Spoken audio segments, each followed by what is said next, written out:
Okay, I think we can go ahead and get started. So first, I would like to say to everyone, thank you so much for joining. I hope everyone's keeping safe and healthy during this time. We're really excited today to be hosting this webinar with our partner Capgemini to talk about how we can accelerate business outcomes by leveraging the power of process mining. And while process mining can be successfully deployed across many functions and processes, today we're going to take a deep dive into exploring how these technologies can help to achieve key business goals in procurement. So I think what we're going to start with is a brief introduction to Celonis and to Capgemini. And then from there, what we'd like to share with you is a little bit about process mining and specifically the Capgemini approach to driving business results within procurement through the power of process mining and Capgemini methodologies. We're going to take you through sort of a definition of working hypotheses and a live demo, and end with potential savings and some lessons learned before we move on toward the Q&A. So now I'm introducing our speakers. My name is Krishnan, and I am a product marketing manager here at Celonis and a subject matter expert in procurement. So working with our clients around the world on optimizing their procurement processes for their goals. Prior to Celonis, I was a management consultant for several years, helping clients to deliver business transformations across procurement, finance, and manufacturing. So very, very happy to be here today with all of you and with my colleagues on the line from Capgemini to talk about how we're helping clients to be successful together. I think it's really important for us at Celonis that we have great partners like Capgemini to work with in ensuring our customer success. So I'll hand over for the other introductions. Thanks a lot, Divya, for the introduction and welcome. So good afternoon, everyone. So my name is Kai Hasenpfeffer. I'm from Capgemini Invent. I'm based in Frankfurt. In my role here, I'm leading the procurement transformation team for Germany, Switzerland, and Austria.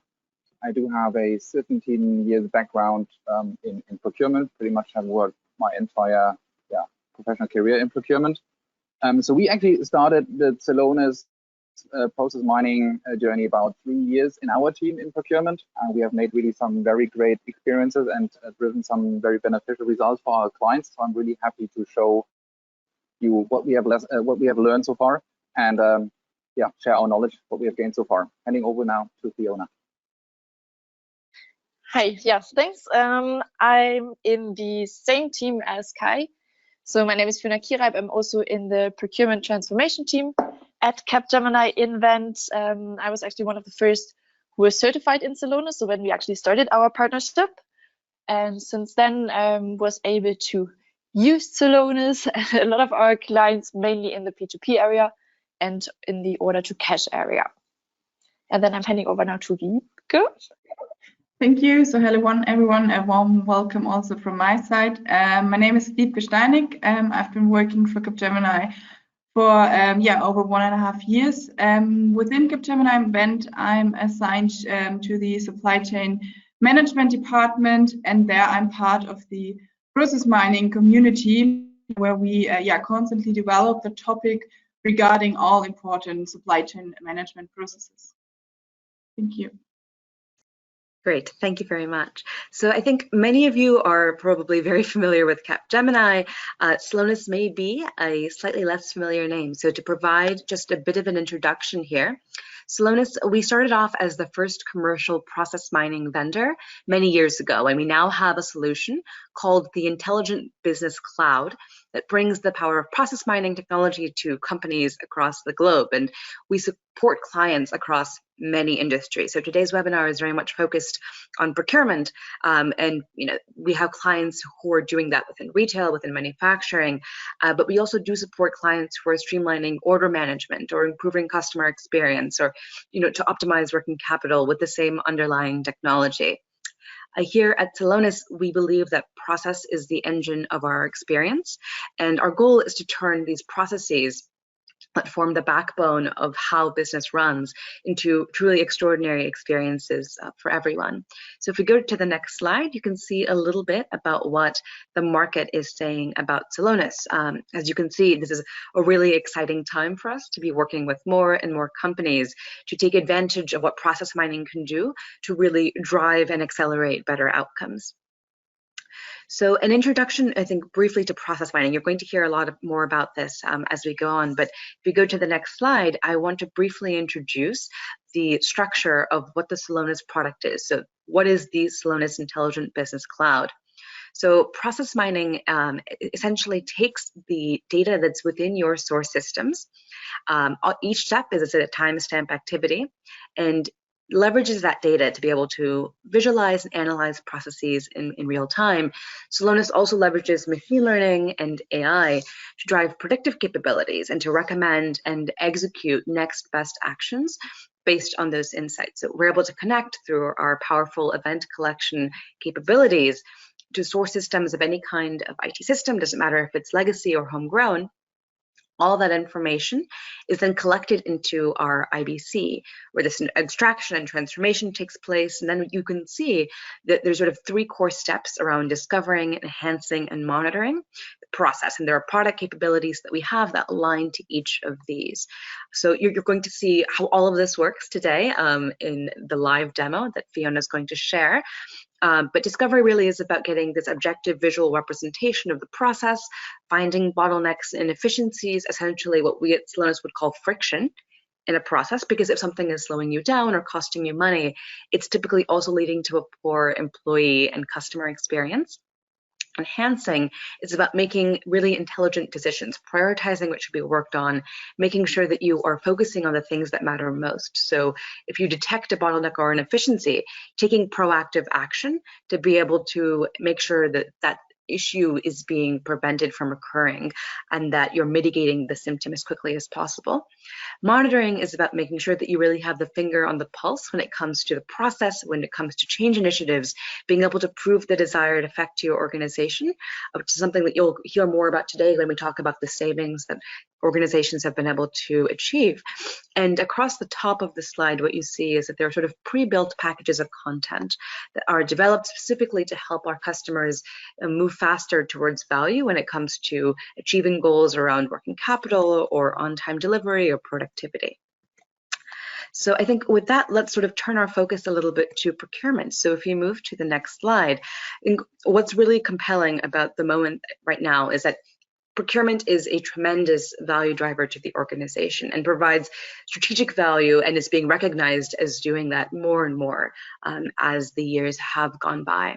So the sort of volume of opportunity on the table is really significant when it comes to driving, improvements in productivity or, better managing spend and therefore increasing the purchasing power of the organization, or managing the compliance and mitigating the risk and exposure, particularly in times like what we're seeing right now.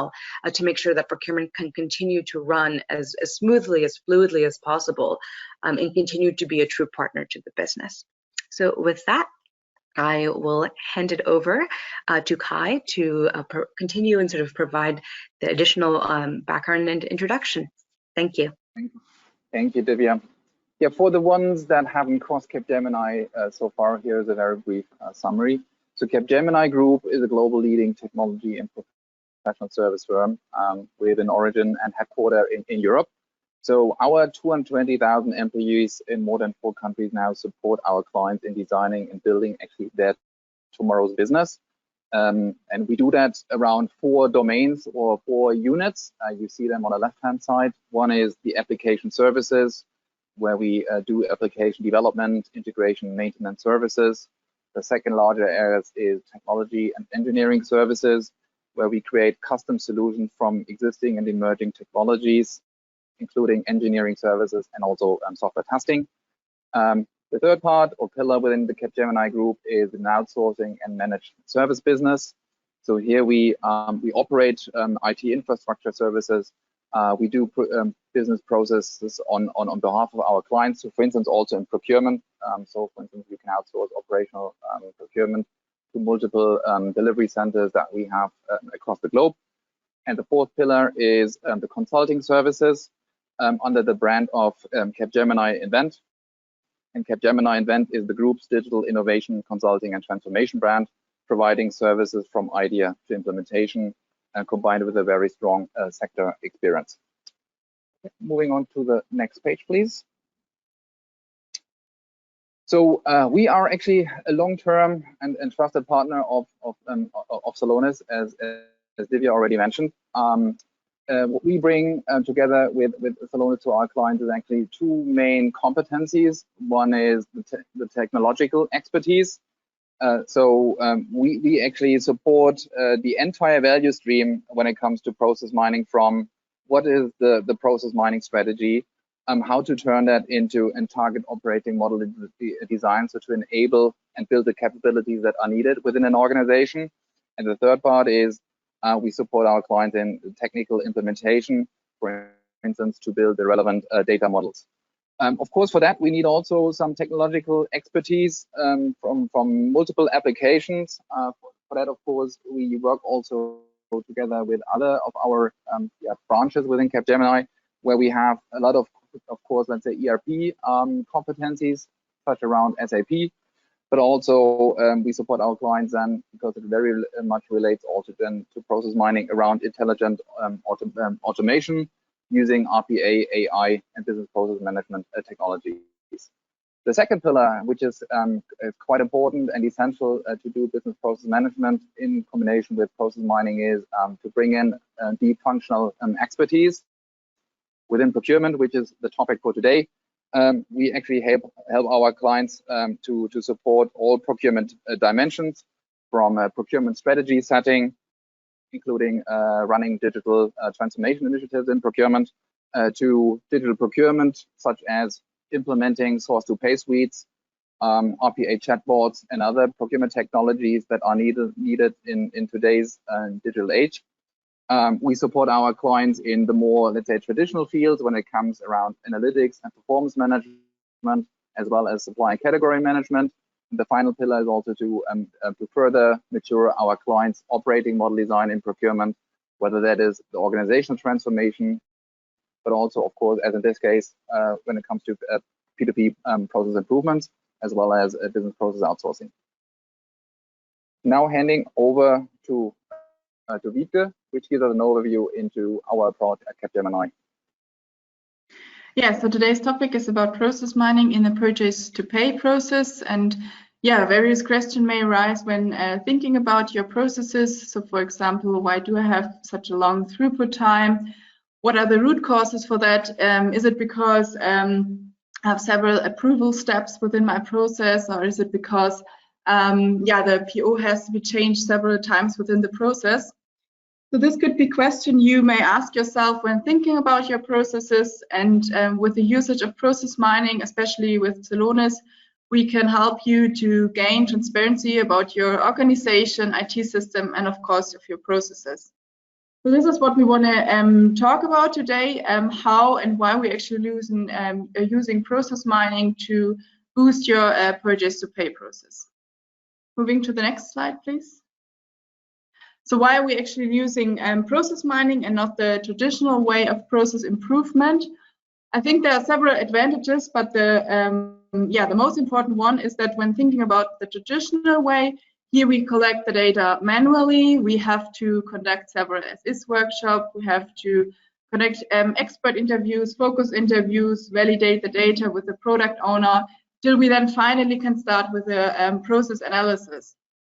And comparing that to process mining, here we extract the data easily from the IT system, from the client. We transfer them to the Celonis cloud and then can immediately start with the data analysis. So we somehow shorten the time and the effort between data extraction and starting with the first analysis. Another advantage is that we have a different discussion base when talking to the client. That means even if the client is saying that, for example, maverick buying is not happening within their processes, we can easily prove with the data from the client that, for example, maverick buying is happening, and maybe not for so many purchase orders, but it's definitely a process variant. And this, of course, creates trust in the data and also leads to a higher quality of the analysis results. And moving to the next slide. Here we can see some other benefits when thinking about process mining. As I've already said, it's a very fact-based and transparent analysis. Moreover, we have our as-is process visualized, and yeah, this is always a huge advantage for the client due to the fact that the process documentation is often outdated. So we can easily see how the general process performance looks like, where we have bottlenecks, improvement areas, and also compliance issues. And it's also very Celonis, a very user-friendly tool that you can, of course, implement on a daily basis to use for KPI reviews or benchmarking, so that you continuously improve your processes. So can you move to the next slide, please? Yes. So how does process mining actually works? What steps are needed until we then can finally start with the process analysis? So first of all, on the left-hand side, you can see that we define the tables that need to be extracted from the IT system. Thinking about procurement P2P process, it's of course always the Expo and Echo table we need to extract. We then transfer these data to the Celonis cloud and build up the data model, and especially the activity table. This activity table can be seen somehow as the base for the process visualization. So here in the table, we capture all the important activities and timestamps to make sure that we have the right order of the activities in the process visualization. We then have, of course, the process visualization in the tool, and then can start with the analysis. So we can set up different dashboards, KPIs, and also, for example, use features of the action engine. What I also think is very interesting is the business app store from Celonis, because here you can download some standard KPIs and dashboards, so you can quickly see how your general process performance looks like, and then, of course, customize it to your special requirements. Can you move to the next slide? Thank you. So here you can see our approach and how we actually proceed in such projects. So we are using the RPPS approach, that is the rapid process performance scan, which is divided into 3 phases: scan, focus, and act. In the scan phase, here we especially focus on project objectives, on the scope, and we define the data that needs to be extracted. And I think it's very important in the kick-off meeting that we here discuss the aim of the project, and because, as we all know, that process mining creates transparency, and this transparency can often seen as control. So you have to be very certain about the objectives and communicate them appropriately. Then, of course, we extract the data here in this phase. We transfer them to the Celonis cloud, and then start to build up the or set up the data model. And of course, here it's important to validate the data together with the client to make sure that we have a correct setup data model. And this can be somehow seen as a milestone, because after that we can then start with the analysis. So then we are in the focus phase, and here we deep dive into the data. We build up dashboards, KPIs, and always have in these so-called first glance workshops touch points with the client to align the analysis direction. After finalizing that, we have done conduct our on-site week together with a client and Celonis, where we discuss potential savings, improvement areas, and bottlenecks, and also root causes that you want to avoid. What we also discussed with the client here is a way forward in the transformation workshop. So how can we actually implement such improvement areas? How can we avoid process deviation? And so here we are talking about the act phase. And here the client benefits from all long-lasting experiences in the transformation projects, like ERP adoption, IT transformation, and business transformation. So based on the results of the previous phases, we define together with the client the next steps that are needed. For example, a huge harmonization of processes within SAP systems, for instance. On the other hand, of course, our clients benefit from our 4-step approach, where we monitor and optimize the process performance along the transformation. And now I would like to hand over to my colleague Fiona, who will deep dive with you into the analysis. Okay. Yeah, thank you very much. Yeah, so basically, when we started, or when everything was set up in Celonis, so basically the script was defined, the data was loaded into the tool, then what you usually see is something like that on the screen. So we start on the left side. What Celonis does first is show you the most common used process. So that's what we call the happy path. And it shows you that most of the, most of the purchase orders basically flow through, sorry, I lost my track. So let me start again. So what you see on the left side is the standard process that most of the purchase orders flow through. On the other side, you see the most extreme version. So usually our clients have 30 or 40 different activities. And I think our last client had more than 1,000 process variants. So what usually the problem is that clients get lost. Especially looking at the right side, you see, yeah, I want to standardize my process, but where do I actually start? What is actually the most beneficial area where we can actually optimize something? And that's why we have, that's why we adapted our RPPS approach that Wiebke explained in the beginning with a hypothesis definition phase. So what is a hypothesis?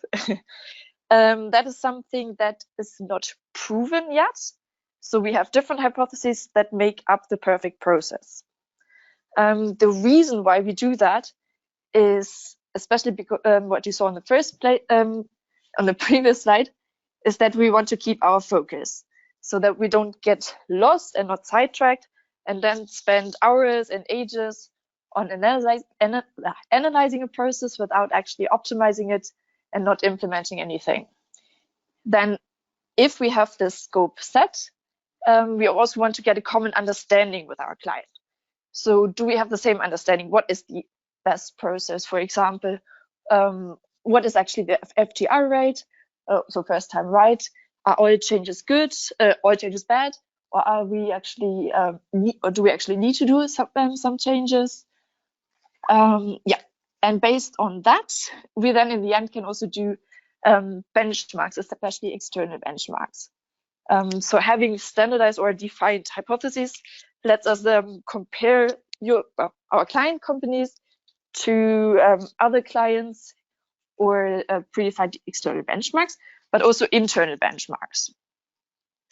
Okay, then actually getting now to P2P.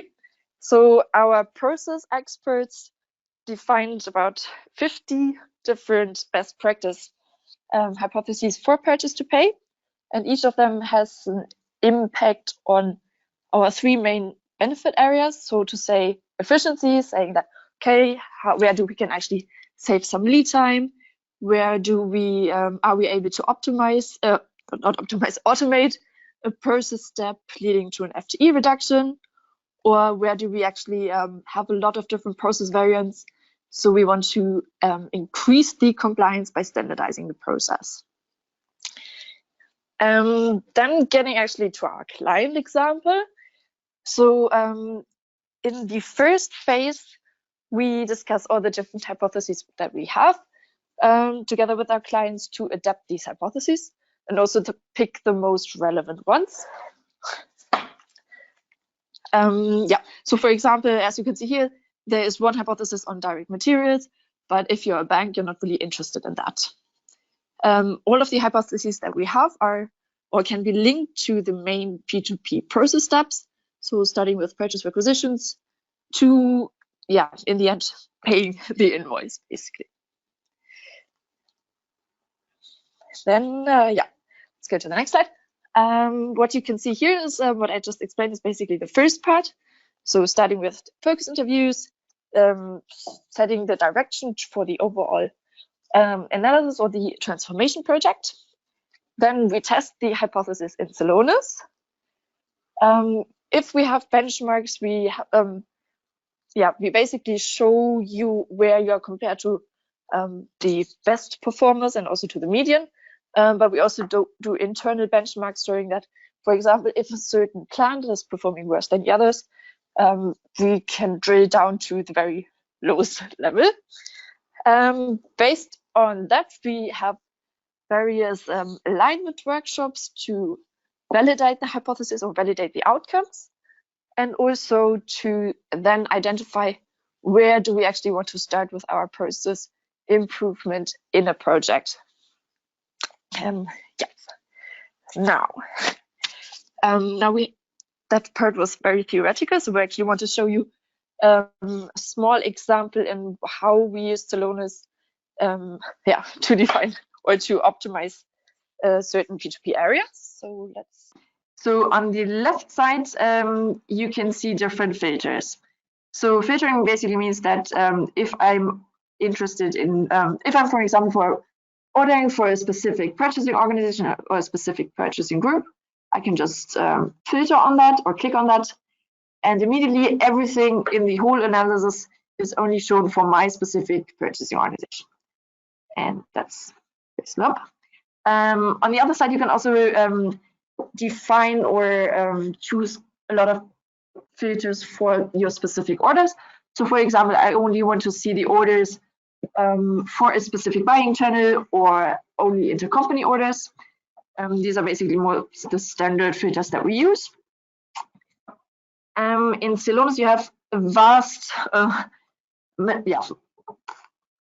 possibilities, so to say, for visualizing your data. So you can look at historic trends. That is that column chart here, showing you the number of purchase order items and purchase orders that were created per month. Or if you want to look at how is the setup of my or what kind of suppliers do I actually have? Do I are most of my purchase orders or the value concentrated on a few suppliers, or is my supplier base very distributed? Then we use these kind of that. You can also display that here. Then moving on to the Process Explorer, I think I need to hurry up a little bit. The Process Explorer is what we also saw on this slide before, showing you, or you usually start with a happy path. The numbers here correspond to what we call a case. Case in our case. A case here means one purchase order line item. So we don't talk about purchase orders, but really on the line items. The numbers here correspond to how many of my purchase order line items were created based on a purchase requisition, for example. Where do I already have a goods receipt? Where did I actually already pay the invoice? And the number here is, of course, smaller than in the beginning because not all my invoices have been paid yet. Theoretically, if you're interested in a specific activity, let's say block, just put it in here. Then you say, okay, I only want to see the cases where I actually have a payment block. Then you can then it shows you basically all the purchase orders that were blocked during the invoice process. Okay. Then moving on now to looking at the standard process again. So we usually start with a purchase requisition, then purchase order, goods receipt, invoice receipt. Now we want to see, okay, what can we actually improve or optimize here? And one of our examples is the hypothesis that all direct material requisitions are generated from an MRP. Okay, the numbers at the top, maybe you saw that, did change now. So what we did is filter on only direct materials. That is up to you how you define that. Usually we do it by material groups. Some clients are very nitty-gritty, and we do it actually per material number. And in this case, we chose the material groups that correspond to a direct material, and that is the number that you can see here. Based on that, we looked at the creation indicator, so as the specific field in SAP in the IBAN table, and we can see that 81% of our purchase requisitions are from MRP. So basically, it's very easy to have your first insights into the process. What you can then look into is historic data. Do we have seasonal fluctuations? We don't in this case. And then we thought, okay, if we have an MRP run, is the purchase requisition created automatically? Because then that's really the optimal case. Otherwise, we have a lot of transformation potential. So let's see. The automation rate we check by the user type. So the user type in SAP is set. Green means very good. Red means not from MRP, and the orange means, yeah, the purchase requisition was created from MRP, but someone still did something manual, whether it was a change or an approval, something was not automated, and then we get this manual part here. Another option is to look at, okay, how are the different company codes performing? That's what you see on the right side. But maybe you are more interested into, okay, how are different vendors, material groups, sorry. Do we have a high MRP ratio for certain material groups? Seems to be very distributed. Seems to be very, all the same. And that's basically how you can drill down or find the root cause. Why are certain PO or purchase requisitions not automatically created? So, okay, next topic. So after the purchase requisition, we create a PO, we send it, and unfortunately, we see a lot of price changes. That's one example. Price change is defined in Celonis via the CD POS table. So Celonis offers you the opportunity to look directly into changes. Then we thought, okay, if I have a price change, is that actually bad? So we thought, okay, let's look into the lead time. So what you can also put in here is this pre-configured throughput time search. So you don't have to program anything. It's basically a standard version, which we now filtered on the left side without price changes, the right side with price changes. And you can see if I have a price change, the lead time already goes up by 8 days, which is quite a lot, especially if you are looking for it, if you are dependent on material being delivered punctually, if you have a production stop otherwise, then having price changes apparently has quite a significant impact. Okay, then I think looking at the time, let me go to the last topic.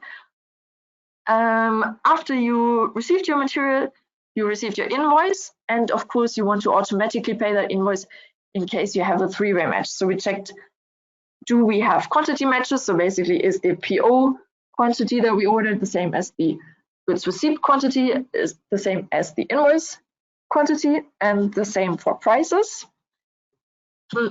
We see in this case in the demo data, the matching is very, very good.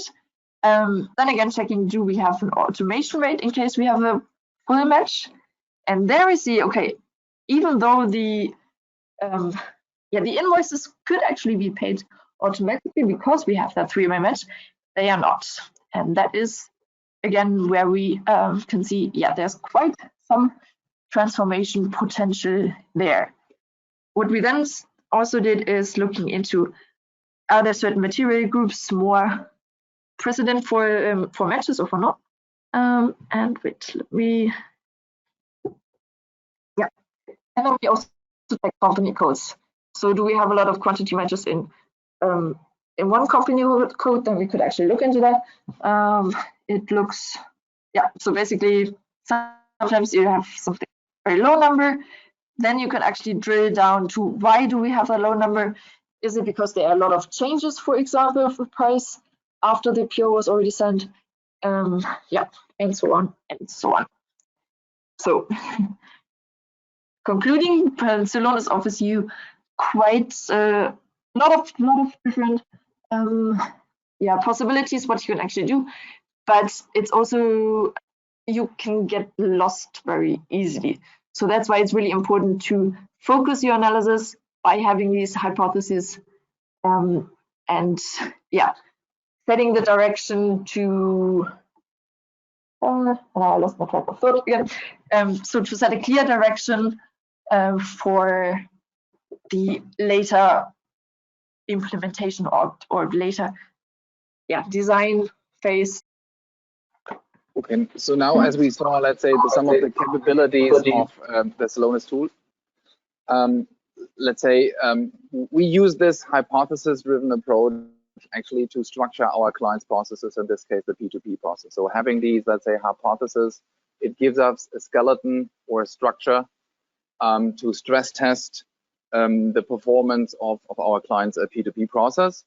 So what we then usually do is, having the based on the analysis that we have performed, we actually validate this together with our clients, and we come up with, let's say, aspirations level on where do we see, let's say, a potential how to further improve the processes, and we use that with, let's say, internal and external benchmarking, for instance, where we set, let's say, a common or a feasible bar, what we want to gain out of it, and where we want to benefit from process improvement. So based on some of the previous projects, we were able to realize improvements pretty much along all three benefit areas that we have introduced earlier, so such as efficiency. So efficiency in the sense of we are able to reduce, let's say, process cycle time and also throughput time from up to by 10 to 40%. We were further able, let's say, to improve or increase the paper invoice reduction up to 80%. In the sense of, let's say, control, so ensuring really process compliance.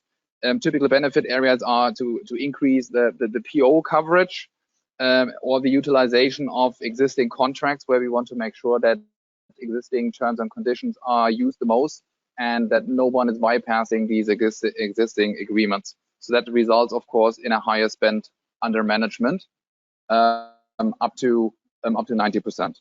In the area, let's say, of the leverage area, where we how can we further improve our commercial conditions for the business. So usually what we observe here is, out of some of the previous projects, that we address the long-term, long-tail spend and addressable spend. Further, we can also pool some of the demand. So by, let's say, reducing or further stratifying the supply base and consolidating some of the volumes to more strategic suppliers. So these are also, let's say, some insights and value adds that we could gain out of process mining. So having that said, of course, there are a lot of advantages to gain out of process mining, specifically in P2P. However, there are, of course, a lot of, let's say, lessons learned from our previous projects. So for instance, what we have learned is that you need to have a clear scope and understand the underlying technology and potential constraints. So for instance, if you have multiple systems to connect, or to investigate where what kind of functionality do you actually use in the system, that takes some time, and you need to understand really with what kind of data and systems do I use in process mining. So from having that said, it's also an iteratively, let's say, approach that we follow, because we are extracting the data, we need to validate the data, and what we have experienced pretty much in all cases is that we explore data gaps, where we saw that certain timestamps that don't exist or are wrongly or set. And of course, there is a lot of interpretation needed to really understand what drives the picture that we see in Celonis. And the third aspect that I would like to mention is really that if you use process mining, it requires change management and also a thorough anchoring within the organization. So your audience, that clients, your business function, if they will be confronted, let's say first time with process mining and the results out of Celonis, they explore a full breadth of detailed information. And of course, what we have observed is that people are, of course, that's the nature of things, as in the first instance, could be, let's say, very defensive and question actually the data that you showcase to them. So what you really need to make sure that they understand and walk them through what kind of analysis have you been performed, what kind of transactional data have you analyzed, what filters have you applied, to really ensure the buy-in into the numbers that you have obtained. So I hope, having that said, we gave you an overview of how we use process mining in purchase to pay using our hypothesis-driven approach. Now I'm handing back to Divya for some Q&A session.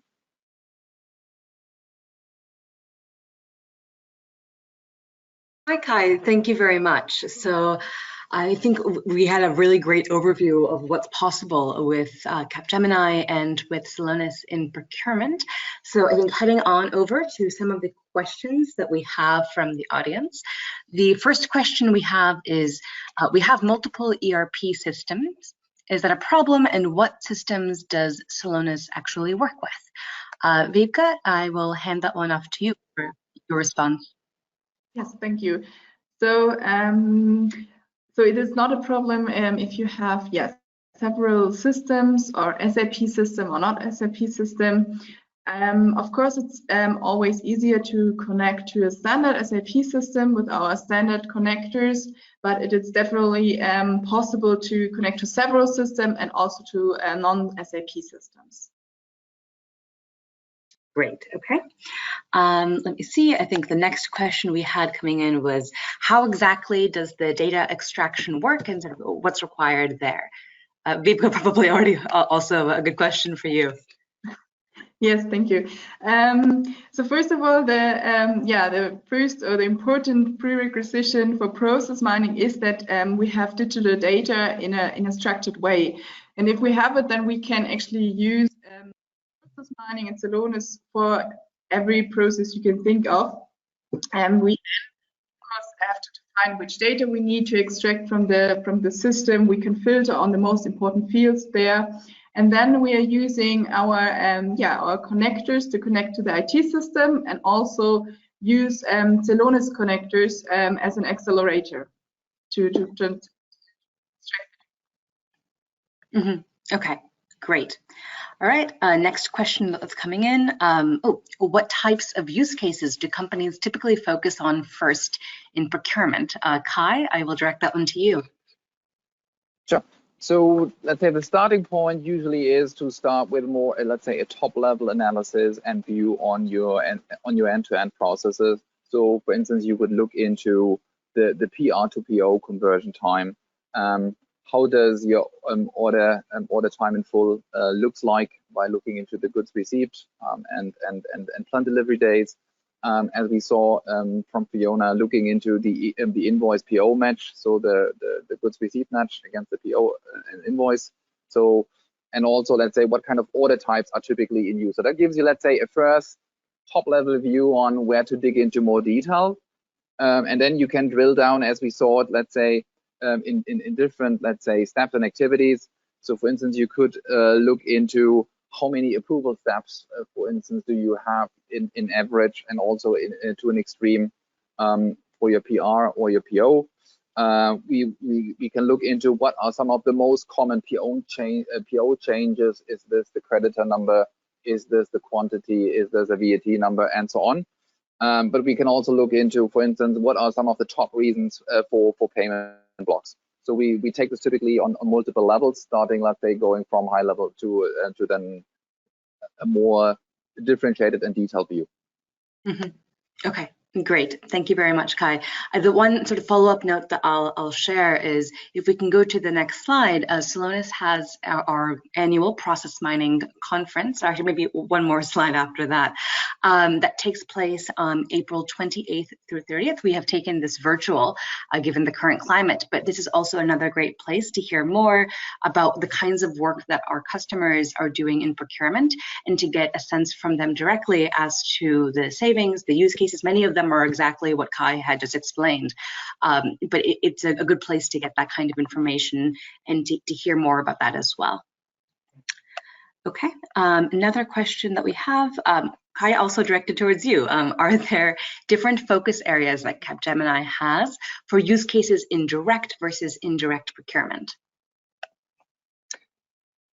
Yes, so definitely we see that that there are differences, and that's just because the nature of things, how are processed, varies between indirect and direct. So for instance, in directs, what we typically observe is that the automation, for instance, in a manufacturing business is of course higher than an indirect, as well as also, let's say, the process control and compliance is also higher than elsewhere. In indirect, what we see, for instance, is that there is much more process variances because, let's say, you have a lot of different requesters that follow different processes. We also have to look into typically the non-PO process because a lot of, let's say, indirect invoices, what we saw in previous project is processed following by a non-PO process. So we would like to understand also what kind of improvements can we put in place, let's say, by looking into these parts. And also a typical, let's say, field of improvement is to looking into the free text orders, which is by nature also usually higher in indirect than in the direct purchasing space. Mm-hmm. Mm-hmm. Great, I think that's very helpful. Okay, next question. What types of process inefficiencies did you find that the customers didn't already know about? Fiona, I think perhaps you could speak to that. Yeah, hopefully you can hear me again. Yes, we can hear you. Okay. So yeah, let me start with usually what the clients expect is something on time. So the OTIF rate, so whether you get your goods on time and in full, because that's something they already measure. What they usually not expect is the automation rate for indirect, so what Kai already explained. Or what is usually quite surprising to them is that they have a very different way of working across regions. So for example, we saw that at one of our last projects that I think 2 plants did all of their planning in Excel, because they just didn't know how to do it in SAP. So basically there was a training thing, but the overall procurement lead was not aware of that. So that was something very surprising.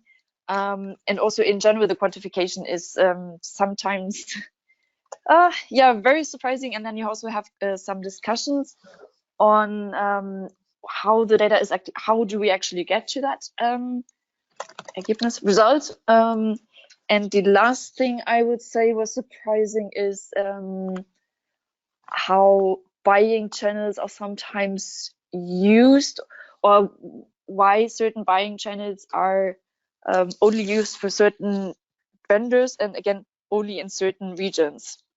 Yeah, I think that would summarize it. Mm-hmm, mm-hmm. Great. Okay, very helpful. And we have, I think, a couple of questions. I'm going to kind of pull them together because there's multiple people that have asked this. But sort of, what are the prerequisites to be able to get started? Like, what is most important for the organization to have in place to be able to start with process mining and procurement? So perhaps Kai, you can start that off, and then I think Fiona and Vipka might have additional comments. Yeah, sure. So of course, let's say one of the prerequisites is that we need to understand, let's say, where do we have, let's say, structure or data in a structured way, because that's of course a starting point and where we build our analysis on. So we need to walk through really the process to understand, okay, where do we have a system support or any kind of application we use where we can extract the data in a structured way. That's number one. Of course, number two is we need to have a process mining tool, very obvious. The third part is that, as mentioned before, is really that we have an understanding also how the system is let's say configured and used by the business, as mentioned also in the lessons learned already. So we really need to understand what kind of functionalities is used and also what kind of transactions are being used and triggering which kind of events in the system. And that of course varies a bit, let's say client by client. What we observe. Yeah, I think these are the main topics. Now looking to Wiebke and Fiona, anything that I probably missed or you would like to add? Topic that I've already mentioned, it's often forgotten, that we have, of course, the management buy-in and the communication of the project objectives, because as I said, it's process mining, and you create transparency, and then a lot of questions arise. Why do we have to do that? Do the company wants to control us on an operative level? So we have to be very certain about what we communicate is, and especially communicate that in the kickoff meeting, so that everyone is on the same page about the project objectives. Mm-hmm. Mm-hmm. Great. I think. Oh, sorry. No. Just very briefly. 1 minute. Go. I think in the beginning, or when you start up with Celonis, you have more technical prerequisites. But of course, after such a transformation project, we also want the client to keep on using Celonis more from a day-to-day perspective. And for that, I think it's very important to train key users from the client from the very start, so that they have an understanding of the tool, what it can do, where the data comes from. And that's how you can, I think, build up acceptance in a long run.